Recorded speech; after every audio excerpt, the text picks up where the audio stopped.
Bismillahirrahmanirrahim. Assalamualaikum warahmatullahi wabarakatuh. Alhamdulillah wassalatu wassalamu ala Rasulillah wa ala alihi wa sahbihi wa man walah wa ba'd.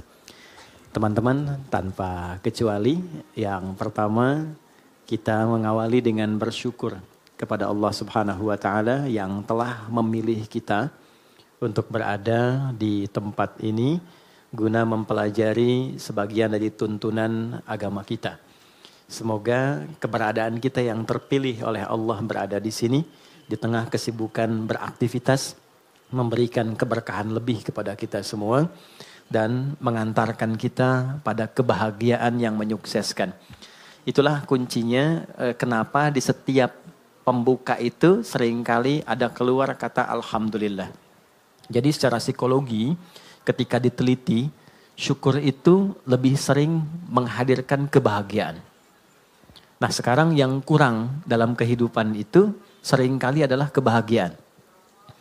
Dan kebahagiaan itu diingatkan oleh Allah itu 5 kali dalam sehari. Karena seringkali capaian-capaian, target-target kehidupan kita yang kita kejar itu mungkin bisa didapati, tapi boleh jadi dari setiap hal yang didapatkan belum tentu itu bisa melahirkan kebahagiaan untuk kita. Nah, kesuksesan yang melahirkan kebahagiaan itu disebut dengan falah namanya. Falah. Jadi ada falah, ada fauz, ada fariha, farah. Oke? Ini fauz nih turunannya ada faiz, fauzan, faizin. Itu artinya sukses. Ya. Bekerja sukses misalnya, ya. Belajar sukses, berkarir sukses. Itu disebut dengan faz. Orangnya faiz. Fauzan, faizin. Pemiliknya. Jadi kalau ada yang namanya fauzan, faizin, faiz, faizah. Itu artinya orang yang diharapkan sukses dalam aktivitasnya. Tapi kesuksesan itu belum tentu melahirkan ketenangan, kebahagiaan. Tenang, bahagia. Jika ada orang yang dia merasakan ketenangan, kebahagiaan. Walaupun mungkin tidak sukses mencapai apa yang ia tempuh dalam karirnya. Dia punya bisnis, dia nggak sukses. Tapi perasaan bahagia aja, tenang aja gitu. Ya. Dia belajar, IPK pengen 4, jatuhnya 3,2 misalnya. Nggak nyampe, tapi tenang aja. Ya, sukses yang belum tentu didapatkan dari kebahagiaan. Farah namanya. Sifatnya Farhan. Farah Queen, jangan Muhammad Farhan. Ini orang yang diharapkan bahagia dalam hidupnya. Walaupun belum tentu sukses. Oke, pilih mana? Kaya tapi gelisah atau miskin tapi tenang? Kaya tapi tenang, oke. Oh ya. Ya, yang malu-malu jawab pengen sebetulnya kan. Oke, nah Allah tuh maha tahu. Jadi nggak harus ditanya, Allah tuh maha tahu. Sebelum dijawab sudah diharapan. Sebelum mimpi sudah dibangunkan. Makanya Allah bangunkan kita dari mimpi, naikkan harapan jadi kenyataan. Diingatkanlah 5 kali dalam sehari. Ya kan? Padahal mandi aja 2 kali kan. Makan 3 kali. Tapi untuk sukses dan bahagia 5 kali diingetin. Gabungan 2 ini disebut falah namanya. Dan ini, pengingat ini, 5 kali ini tidak pernah berhenti dalam 24 jam. Diperdengarkan di telinga kita. Telinga bahasa Arabnya itu udhun. Jamaknya karena banyak yang punya telinga dijamakkan adhan. Adhan. Kenapa adhan disebut adhan? Karena inilah satu-satunya panggilan di muka bumi yang didengar oleh orang yang masih punya telinga dan pendengaran. Itulah rahasianya kenapa waktu azan itu ada perbedaan di setiap tempat. Coba, kita sekarang di Tanah Kusir misalnya kan. Geser dikit Tanah Abang. Beda kan waktunya kan? Terus Tanah Abang yang di Jakarta dengan Tanah Abang yang di Palembang beda waktu kan? Palembang ada Tanah Abang juga kan? Ada, beda. Terus kalau kita riset, itu semua tempat di bumi waktunya memiliki waktu khusus untuk adzan. Setiap tempat berbeda karena Allah mengizinkan lafaz adzan terdengar selama 24 jam di semua tempat. Dan cuma ini, di mana ada agama yang punya panggilan kesuksesan, kebahagiaan, panggilan ritual, intelektual, fisikal sekaligus diingatkan 24 jam dalam sehari. Dan ini pasti bukan buatan manusia, karena nggak ada satupun manusia membuat sebuah panggilan seperti ini. Mustahil. Nah, ini menunjukkan satu-satunya kebenaran risalah Islam. Tapi poinnya adalah substansinya bukan karena azannya. Allahu Akbar, Allahu Akbar. Oh, sholat nih. Ya. Poinnya bukan itunya. Sholat itu wasilahnya. Dari kata silah, terkoneksi dengan kuat. Yang tak terpisahkan. Kita kumpul sekarang, sifatnya disebut silah. Substansinya rahmat. Kasih sayang, berbagi. Ya. Digabungkan silah dengan rahmat jadi silaturahim.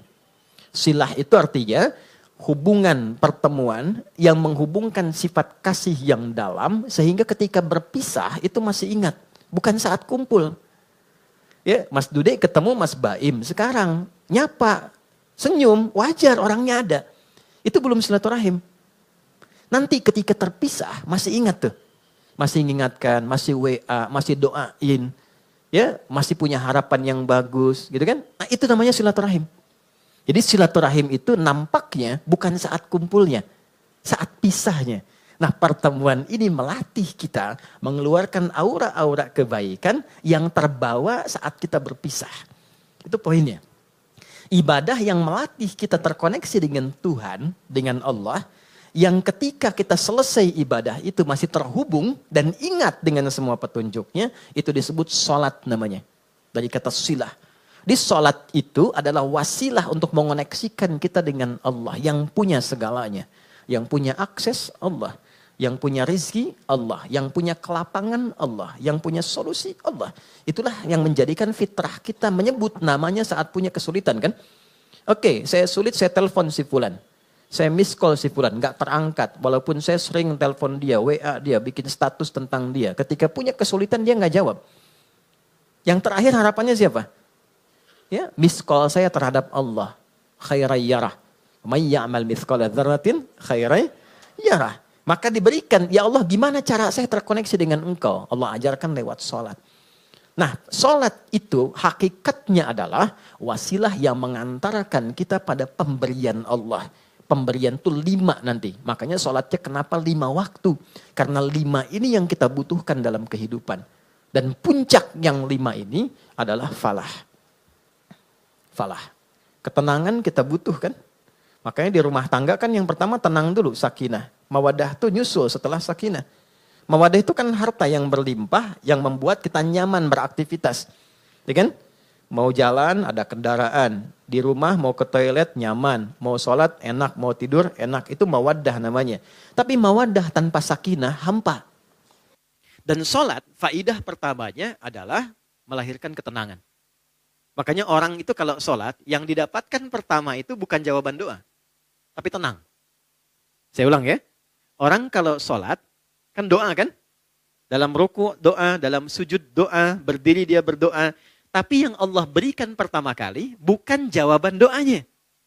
Yang Allah berikan pertama kali adalah ketenangan yang dihunjamkan pada jiwanya. Makanya baru wudhu aja, aura kita sudah berbeda.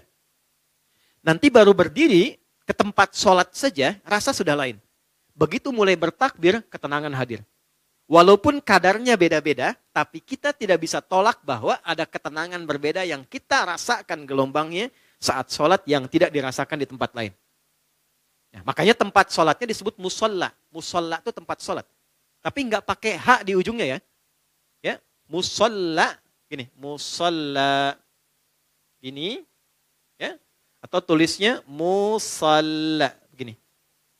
Ya, kalau pakai hak, musollah begini, tempat orang disolatkan. Oh, oke. Anda bikin di sini musollah, tempat disolatkan tuh. Ya. Oke, musollah, tempat sujudnya, di situ kita sujud, kalau diperluas namanya masjid. Masjid itu tempat sholat, intinya kan begitu kan? Coba masuk masjid dengan masuk rumah sendiri, masuk masjid dengan masuk ruangan kerja, lain gak rasanya? Ada ketenangan tersendiri kan? Ya kan? Ada gelombang yang berbeda ya? Ya? Kenapa? Karena di dalamnya ada amalan pokok sholat. Tempatnya aja udah beda. Masuk tenang, sholat 2 rakaat, duduk, belum ngapa-ngapain. Bisa ngantuk Pak saking tenangnya. Tidur aja kan? Oke, itulah ketenangan yang Allah berikan pertama kali. Ya, kenapa kita sholat? Karena Allah menginginkan kebahagiaan lekat dalam hidup kita. Baru setelahnya 4 yang lain. Ada jawaban dari doa. Kalau benar sholatnya karena kita terkoneksi dengan yang punya segalanya, yang mustahil pun menurut manusia, itu tidak ada batas menurut Allah. Ya, tidak ada batas menurut Allah. Banyak kisah viral dalam Al-Quran tentang permohonan yang dipanjatkan dalam sholat untuk mengabulkan persoalan-persoalan yang rumit menurut manusia. Contoh, Nabi Zakaria, pernah dengar ya? Baik ya, Nabi Zakaria, istrinya namanya Eliasobat. Dalam bahasa Latin disebut Elizabeth. Elizabeth itu nama genealogi ke atasnya Eliasobat, istrinya Nabi Zakaria. Adiknya dari Hannah. Hannah itu istrinya Imran. Imran dengan Hannah menikah, kemudian mengandung Hannah, Maryam. Dalam kandungan Imran meninggal. Nanti Hannah melahirkan Maryam, Maryam nanti Bunda Maria melahirkan Isa alaihissalam. Oke. Maryam punya tempat khusus untuk ibadah, diberi nama mihrab. Salatnya di situ. Salat di situ. Maka di dalam salat itu tempat menjadi berkah. Secara singkatnya Nabi Zakaria mencoba menunaikan salat di tempat itu. Dalam salatnya minta sama Allah berdoa. Doanya apa? Doa memohon supaya istrinya diberikan oleh Allah karunia bisa mengandung dan melahirkan keturunan. Maaf, vonisnya pada masa itu dipandang monofos dan mandul, tidak mungkin punya keturunan. Perhatikan, karena dalam sholat konektivitasnya pada Allah yang tidak punya batas dalam pemberian. Anda minta pada manusia punya keterbatasan. Maaf, pandangannya terbatas, semakin jauh tak terlihat. Pendengarannya terbatas, semakin frekuensinya tinggi atau paling rendah tidak terdengar.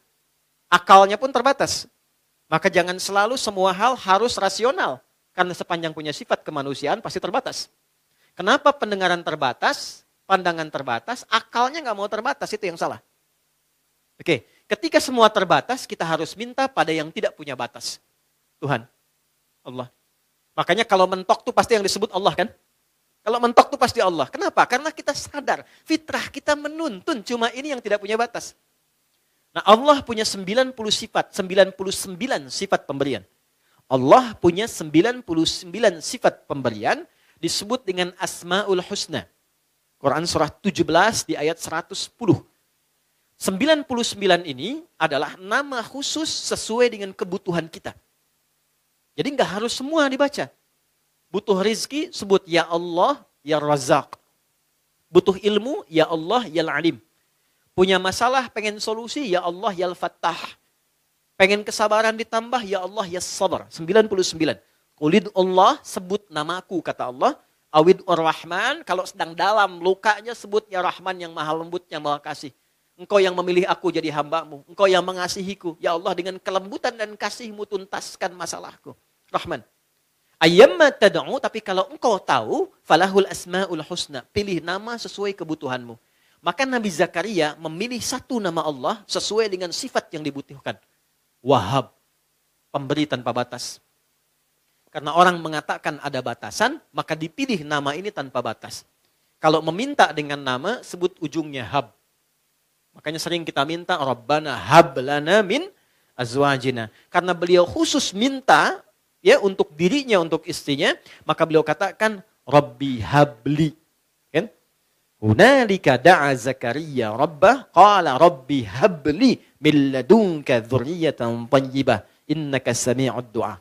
Itu ada di Ali Imran di ayat yang ke-38. Ya Allah, mereka mengatakan dan memvonis aku dan istriku tak mungkin punya keturunan. Maka dalam sholatku ini aku terkoneksi denganmu, aku minta padamu yang tidak punya batas dalam pemberian. Ini. Apa yang terjadi? Innaka sami'ud du'a. Ya Allah, engkau pasti dengar doaku. Perhatikan kalimatnya, dalam sekali. Nanti kalau berdoa, sisipkan rasa ini. Jadi Allah tuh sangat cepat menjawab pada doa-doa yang disifati dengan rasa yang dalam. Ya Allah, engkau pasti mendengar doaku. Kalau pada yang maha mendengar tidak terkabulkan juga, kepada siapa lagi aku mesti memohon? Gitu ya? Oke? Ya Allah, Engkau yang titipkan dia kepadaku. Engkau yang jadikan dia sebagai anakku. Engkau yang jadikan dia sebagai pasanganku. Engkau yang titipkan dia bukan kepada yang lain. Ya Allah, Engkau yang menciptakannya. Engkau yang mengarahkannya. Maka mohon dengan segala keagungan-Mu ya Allah, jadikan kami orang-orang yang Engkau ridhai. Rubah kami menjadi lebih baik, lebih lembut, lebih damai, lebih tenang. Kalau dengan permohonan dan air mata aku tumpahkan belum juga terkabul, maka tunjukkan kepadaku saat ini dengan cara apa lagi bisa aku memohon padamu. Itu.